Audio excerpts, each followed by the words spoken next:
சிட்லகாரம்பட்டியில் கிராமத்தில் ஸ்ரீ மாரியம்மன், ஸ்ரீ லட்சுமி நரசிம்மர் கோயில் கும்பாபிஷேகம். தருமபுரி அருகே உள்ள சிட்லகாரம்பட்டி கிராமத்தில் பிரசித்தி பெற்ற ஸ்ரீமாரியம்மன் கோயில் கும்பாபிஷேகம் விழா இன்று வெகு விமர்சையாக நடந்தது. ஸ்ரீ விநாயகர், ஸ்ரீ பாலமுருகன், ஸ்ரீயப்பன், ஸ்ரீ லட்சுமி நரசிம்மர் ஆலயங்களுக்கு மகா கும்பாபிஷேக விழா நேற்று முன்தினம் கணபதி பூஜையுடன் தொடங்கியது.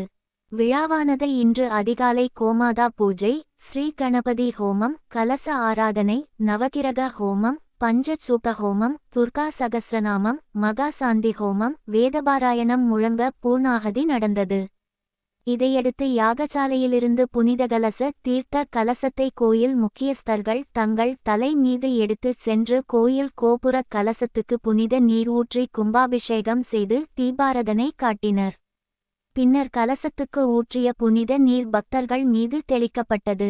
இதனையடுத்து சுவாமிக்கு பல்வேறு வாசனை திரவியங்களால் அபிஷேகங்கள் செய்யப்பட்டு பூக்களால் அலங்கரித்து மகா தீபாரதனை காட்டப்பட்டது. சுவாமிகள் சிறப்பு அலங்காரத்தில் பக்தர்களுக்கு அருள் பாலித்தனர்.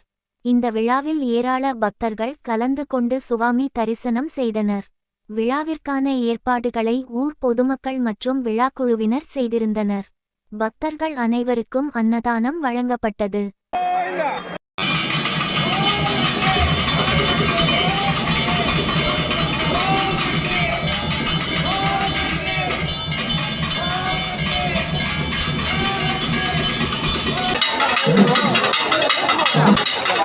சுதர்சன்